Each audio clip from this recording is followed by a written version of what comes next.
India TV YouTube channel को subscribe करें और बेल आइकन दबाएं। नमस्कार, आप देख रहे हैं इंडिया टीवी। आपके साथ मैं हूं मीनाक्षी जोशी। मैं हूं ज्योति मिश्रा। शुरुआत कर रहे हैं ब्रेकिंग न्यूज की इस वक्त की सबसे बड़ी ब्रेकिंग खबर के साथ, जहां पर दिल्ली में आज अगले एक हफ्ते तक के लिए सब कुछ बंद रहेगा। इंडिया टीवी संवाददाता भास्कर मिश्रा ने एक खबर हमें भेजी है। दिल्ली में आज रात से कर्फ्यू लग जाएगा और 26 अप्रैल तक ये कर्फ्यू चलेगा और इस दौरान केवल जरूरी सेवाओं को ही छूट दी जाएगी। ये बड़ा फैसला दिल्ली के मुख्यमंत्री अरविंद केजरीवाल और उप राज्यपाल अनिल बैजल के बीच हुई बैठक में लिया गया है। और जिस तरह से दिल्ली में संक्रमण की चेन लगातार बढ़ती जा रही थी, उसे तोड़ने के लिए ये बहुत बड़ा कदम उठाया गया, क्योंकि शायद अभी यही एकमात्र विकल्प भी बाकी रह गया था। और थोड़ी देर में केजरीवाल एक प्रेस कॉन्फ्रेंस करेंगे, जिसमें वो इस बात का ऐलान कर सकते हैं कि आज रात से कंप्लीट कर्फ्यू दिल्ली में लागू कर दिया जाएगा। हमारे साथ संवाददाता भास्कर मिश्रा जुड़ गए इस खबर पर। भास्कर, जिस तरीके से लगातार केसेस बढ़ रहे थे, उसके बाद तो यही कहा जा सकता है कि इसकी सख्त जरूरत थी। This is the right moment. बिल्कुल, इसकी सख्त जरूरत थी और बहुत सारे एक्सपर्ट ये बता रहे हैं कि शायद दिल्ली सरकार इसमें 15 दिन लेट हो चुकी है। अगर यही 15 दिन पहले होता तो शायद ये स्थिति नहीं आती। खैर, वीकेंड कर्फ्यू के बाद भी अब कोई और ऑप्शन नहीं बचा था। हॉस्पिटल्स में बेड नहीं है, लोग दर दर की ठोकरें खा रहे हैं, एक हॉस्पिटल से दूसरे हॉस्पिटल जा रहे हैं। आप हेल्थ सेवाओं को अच्छा करके, बेहतर करके आप इसको नहीं रोक सकते हैं और लोगों को सबको इलाज नहीं दे सकते हैं। सिर्फ एक ही तरीका बचा था कि लॉकडाउन कर दीजिए, कर्फ्यू लगा दीजिए, लोगों का बाहर आना बंद हो जाए, संक्रमण की चेन टूटे। और उससे भी बड़ी बात, जब आपको शहर के तमाम लोग, जो मार्केट एसोसिएशन के लोग हैं, वो लोग खुल के कह रहे हैं कि हम लोग बंद करने के लिए तैयार हैं, तो सरकार को कोई परेशानी नहीं आनी चाहिए। तो उसके बाद ये फैसला लिया गया है।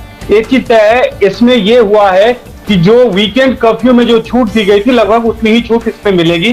जिन लोगों को परमिशन दी गई थी वो लोग अभी भी मूव कर सकते हैं इसमें, पहली बात। दूसरी बात, जो माइग्रेंट लेबर की समस्या है, प्रवासी मजदूरों की समस्या है, उस पर विशेष जोर देने के लिए एलजी ने कहा कि उनकी समस्याओं का समाधान अच्छी तरह से सरकार करे और यह प्राथमिकता में होनी चाहिए। एलजी ने विशेष तौर पे कहा है इस मीटिंग में। तो सरकार ये कोशिश करेगी कि एक बार जो प्रवासी मजदूर फिर से भागने की कोशिश करेंगे दिल्ली छोड़ के, उनके लिए इंतजाम हो, उनको रोका जाए, खाने पीने का इंतजाम हो, उनको ये विश्वास हो कि 7 दिन बाद उनके साथ कोई परेशानी नहीं होने वाली। बिल्कुल भास्कर, और जिस तरह से आप बता रहे हैं कि अगर पहले ही ये कर्फ्यू का ऐलान कर दिया जाता तो शायद 30% पॉजिटिविटी रेट तक के हालात नहीं पहुंचते। बहरहाल देर आए लेकिन दुरुस्त आए। गोनिका भी हमारे साथ जुड़ चुकी हैं। गोनिका, लॉकडाउन जैसी ही तमाम व्यवस्थाएं इस कर्फ्यू में लागू की जाएंगी, लोगों तक इस बात की जानकारी पहुंचाई जाएगी, लेकिन दिल्ली वाले इसका पालन कर पाए, ये भी सुनिश्चित करवाना होगा सरकार को।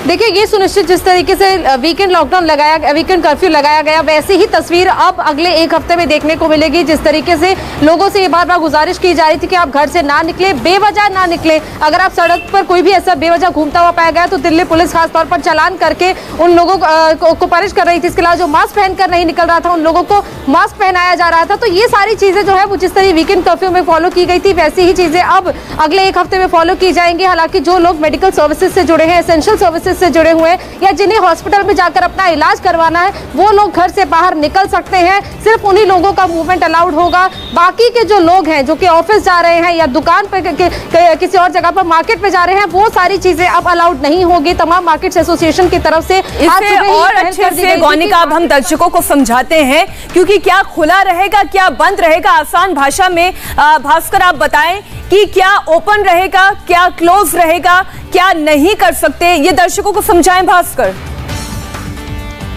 देखिए, राजधानी दिल्ली में जितने भी मार्केट्स हैं वो सब बंद रहेंगे, उसमें से कुछ भी नहीं खुलने वाला है। इमरजेंसी सर्विसेज, हॉस्पिटल खुले रहेंगे। जिसको वैक्सीन लेने के लिए जाना है वो जा सकते हैं। केंद्र सरकार के द्वारा भी ये गाइडलाइंस जारी की गई थी, अगर वैक्सीन लेने के लिए कोई जा रहा है तो उसको किसी भी तरह का प्रतिबंध नहीं हो। इंटर स्टेट मूवमेंट जो है उसमें कोई प्रतिबंध नहीं होने वाला है। अगर आपको दिल्ली छोड़ के कहीं और जाना है वो आप जा सकते हैं, या कहीं बाहर से दिल्ली आ रहे हैं, बेशक उसके लिए टेस्टिंग एक कंपलसरी कर दिया जाए, लेकिन उनको रोका नहीं जा सकता। वैलिड टिकट पे वो आ जा सकते हैं। जो प्राइवेट ऑफिसेज में काम करते हैं वो नहीं बाहर निकल सकते हैं, उनको अपने घर में बैठ के काम करना पड़ेगा। जो सरकारी सुविधाओं से जुड़े हुए तमाम जो लोग हैं, जो एसेंशियल सर्विसेज में आते हैं, चाहे दिल्ली सरकार के तमाम ऑफिसेज हैं, फायर डिपार्टमेंट के ऑफिसेज हैं, दिल्ली पुलिस की है, जो इंटरनेट सर्विसेज प्रोवाइडर हैं, वो लोग, ये लोग मूव कर सकते हैं आराम से। जो होम डिलीवरी है फूड का, वो उसमें कोई व्यवधान नहीं होने वाला। वो आराम से होने वाला था। ये कह सकते हैं वीकेंड भास्कर, थोड़ा सा क्लैरिटी मुझे दीजिए। पहली बात तो ये कि जो ग्रोसरी स्टोर्स हैं जो एसेंशियल सर्विसेज में आते हैं, क्या वो खुले रहेंगे? क्योंकि ये डायरेक्टली आम इंसान से जुड़ा हुआ सवाल है। और दूसरा सवाल ये कि जो प्राइवेट दफ्तरों में काम करते हैं और इमरजेंसी सर्विसेज में नहीं है, उनके लिए क्या प्रोटोकॉल है?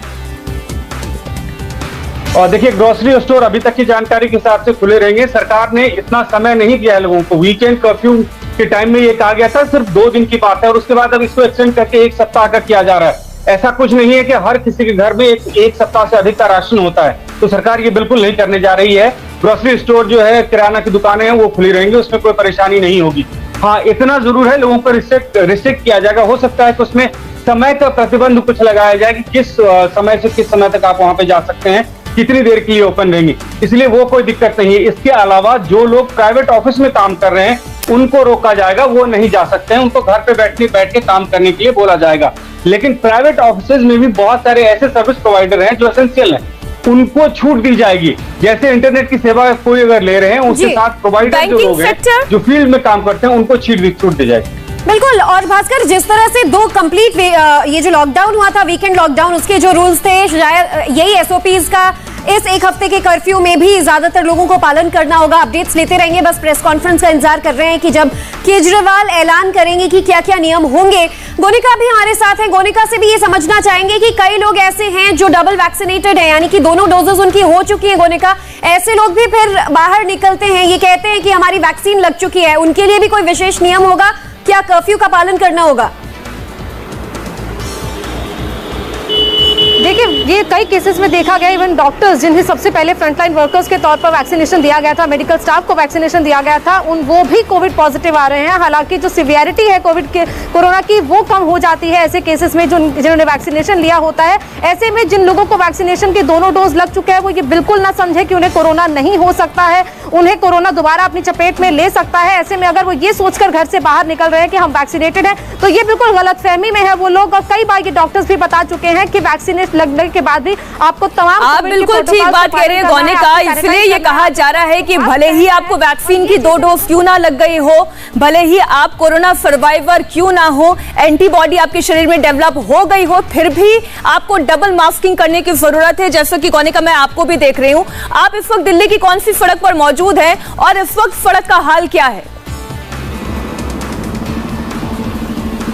देखिए, मैं इस वक्त राजेंद्र प्लेस में मौजूद हूँ। यहाँ एक तरफ बीएलके अस्पताल है, दूसरी तरफ सर गंगाराम अस्पताल है। ये दोनों हॉस्पिटल्स इस वक्त कोविड डेडिकेटेड हॉस्पिटल्स हैं। और इस जगह पर आपको दिखाएं कि मुख्य चौराहा है। अभी लोग, क्योंकि आज एक सामान्य दिन है, वीकेंड कर्फ्यू के बाद लोग आज अपने घरों से निकलकर अपने अपने काम की तरफ जा रहे हैं। लेकिन कल से ऐसी तस्वीर अगले 1 हफ्ते तक देखने को नहीं मिलेगी। लोगों की जो बेवजह की आवाजाही है या फिर लोग अपने ऑफिस जा रहे हैं, वो अब कल से मूवमेंट नहीं होगा। सिर्फ एसेंशियल सर्विसेज से जुड़े लोग मिलेंगे आपको देखने को। मैं अभी गोनिका आपके कैमरे के नजर से इन बसेस को देख रही हूँ, और ये जितनी भी डीटीसी की बसेस हैं, मुझे तो ये भी आधी से ज्यादा खाली नजर आ रही है। जहां तक मेरी नजर पहुंच पाई है, तो मुझे तो ये लग रहा है कि जो सेल्फ रेगुलेशन है अभी से ही लोगों में दिखाई देने लगा है।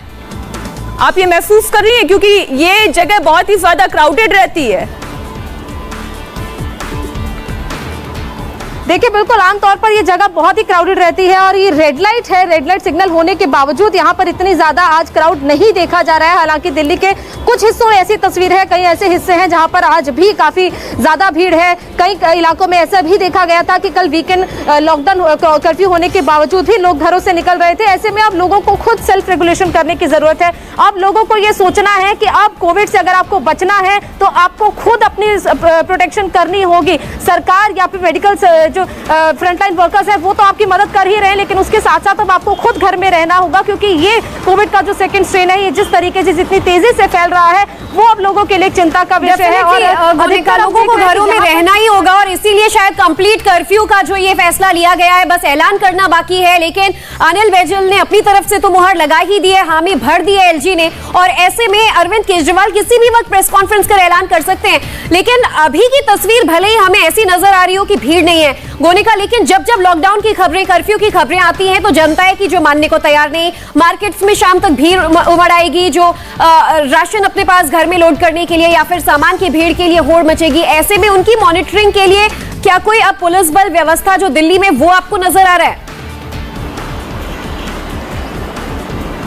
देखिए अभी क्योंकि औपचारिक ऐलान होना बाकी है, औपचारिक ऐलान के बाद ही दिल्ली पुलिस या सेल्फ डिफेंस के जो लोग हैं वो तमाम सर्विसेज में, वो तमाम अपनी सुविधाओं में जो है वो लग जाते हैं। और अब क्योंकि जब ऐलान हो जाएगा कुछ देर बाद मुख्यमंत्री अरविंद केजरीवाल के द्वारा, तब लोगों में जाहिर तौर पर एक पैनिक की सिचुएशन होगी। लोग घरों से बाहर निकलकर राशन की दुकानों पर लंबी लाइन लगाएंगे, सब्जी मंडियों में भीड़ हो जाएगी। लेकिन सरकार की तरफ से ऐलान भी ये किया जाएगा कि आखिर अगर राशन की दुकानें खुलेंगी कि कितने वक्त के लिए खुलेंगी, क्या क्या रिस्ट्रिक्शंस रहेंगे।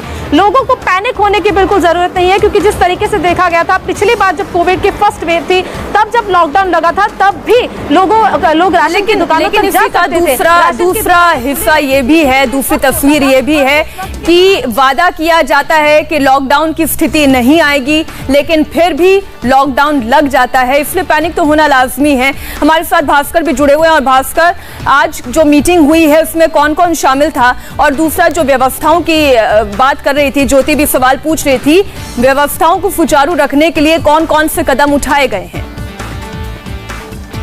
देखिए, इस मीटिंग में दिल्ली के प्रशासन से जुड़े हुए तमाम आला ऑफिसर, जिसमें दिल्ली के पुलिस कमिश्नर थे मौजूद, दिल्ली के मुख्य सचिव मौजूद थे, दिल्ली के स्वास्थ्य मंत्री मौजूद थे, दिल्ली के उप मुख्यमंत्री और नोडल मिनिस्टर जो कोविड के मनीष सिसोदिया वो मौजूद थे, दिल्ली के मुख्यमंत्री अरविंद केजरीवाल मौजूद थे और एलजी साहब खुद थे। इसमें ये चर्चा की गई कि संक्रमण के इस दर को रोकना अब ऐसे बहुत मुश्किल हो रहा है जब तक लोगों को रिस्ट्रिक्ट नहीं किया जा सकता, और इसके लिए ये कहा गया कि 2 दिन का कर्फ्यू जो है वो पर्याप्त नहीं है इसके लिए। जिस हिसाब से पॉजिटिविटी रेट बढ़ रहा है दिल्ली में, कल ये देखिए पॉजिटिविटी रेट जो है 29 पॉइंट समथिंग था, यानी तकरीबन 30% पॉजिटिव रेट था।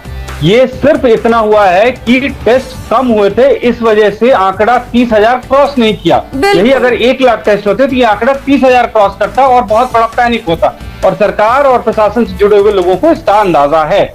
इसीलिए ये फैसला लिया गया कि लॉकडाउन लगाया जाए, लेकिन कर्फ्यू लगाया जाए, लेकिन इस बात की सावधानी रखी जाए कि लोगों को परेशानी न हो।